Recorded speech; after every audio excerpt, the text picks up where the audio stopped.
Avis charging me $2,000 for a damage I did not cause. I rented a car from Avis in a city in Spain, and 20 minutes after driving it, the car comes to a halt in the middle of the street.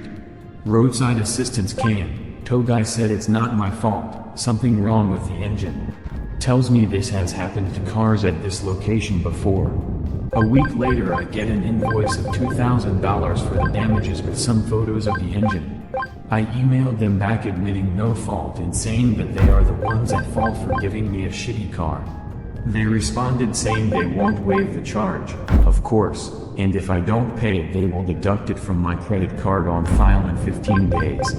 I had taken Avis's CDW. On top of that, my Chase credit card also has CDW for international rentals. I live in the US. What should I do now? Will using Chase's auto insurance cause my credit score to go down? How can I stop them to charge my credit card if this doesn't get resolved in 15 days? Did I ask for too large of a raise? I'll try to keep this brief, but vague enough for anonymity. I've worked for a service company in Northern California since April 2021.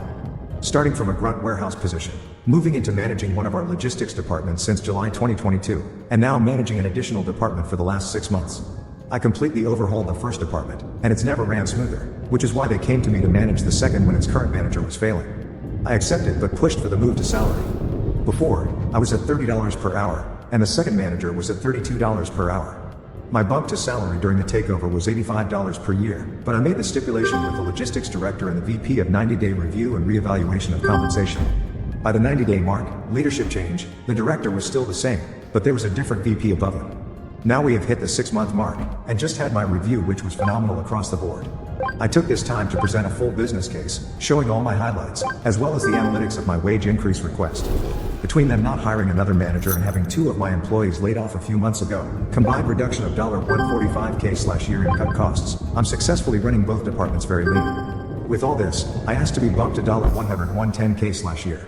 While my director didn't disagree with any of my points, he doesn't think leadership will go for it, and at best I get $95,000. The average wage for either of these management roles can be $8120K/year. My director's hesitancy has me questioning if I really am asking for too large of an increase. While $100,000 would be a large 17.5% increase, it's a measly 6.5% of what I'm currently saving the company. Appreciate any input. I will try to respond to comments asking for more details to help paint a better picture. Am I making a mistake by not opening an HSA account?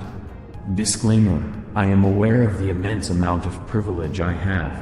My parents paid for my undergrad, so I graduated debt-free.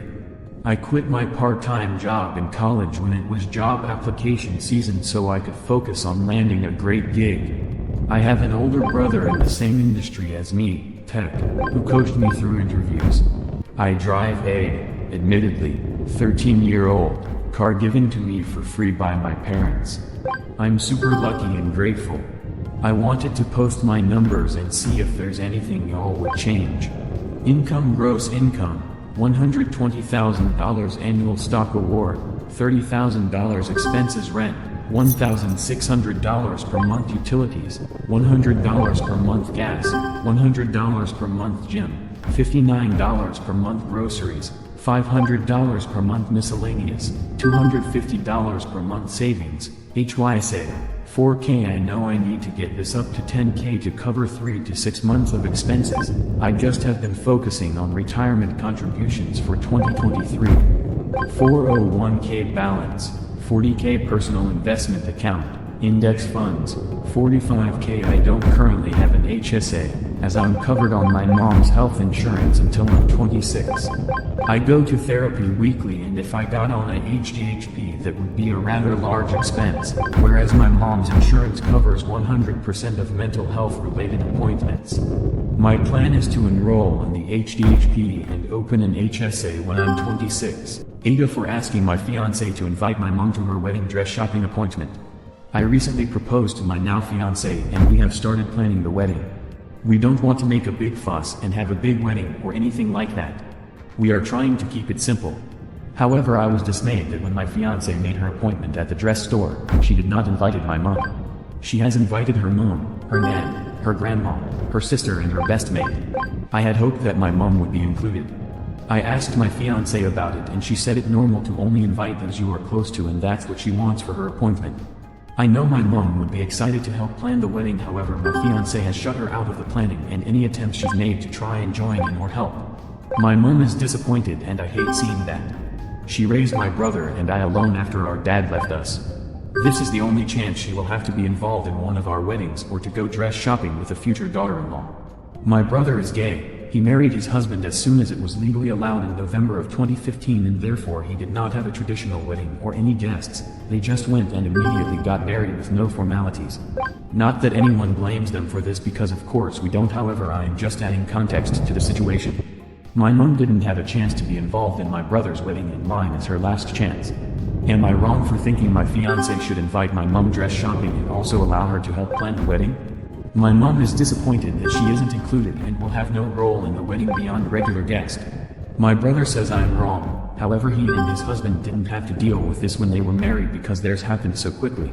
My fiancé and I don't want children. My brother has a daughter and my mom suggested that my niece be the flower girl. I thought this was a good idea but my brother said it's not up to our mom and if we don't make his daughter a flower girl it won't bother him and his husband and to not bring up his daughter being a flower girl to my fiancé. My fiancé doesn't know about the flower girl issue, however she says I need to listen to my brother and his husband regarding her dress shopping appointment. My mom is disappointed and feels shut out. My fiancé gets upset if I bring this up and she doesn't want to change her dress shopping appointment or allow my mom to help with anything. Am I wrong for bringing it up? It is causing tension between us. Ada for deciding to not give my father the honor of walking me down the aisle on my wedding day. This is my first ever Ida post that my fiancé, 31M, convinced me to write. I, 31F, desperately need some advice. We are getting married next year in the fall and I have been contemplating a few things. I am not your traditional bride-to-be and do not care for the cheesy Clayahe stuff.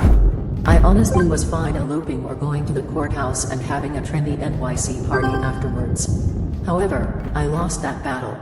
So we are having a small medium-sized wedding next year and I have been contemplating who to walk down the aisle with.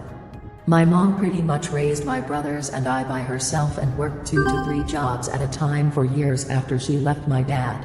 He was into drugs for a bit and rather go out to drink and do drugs than be around, so she left.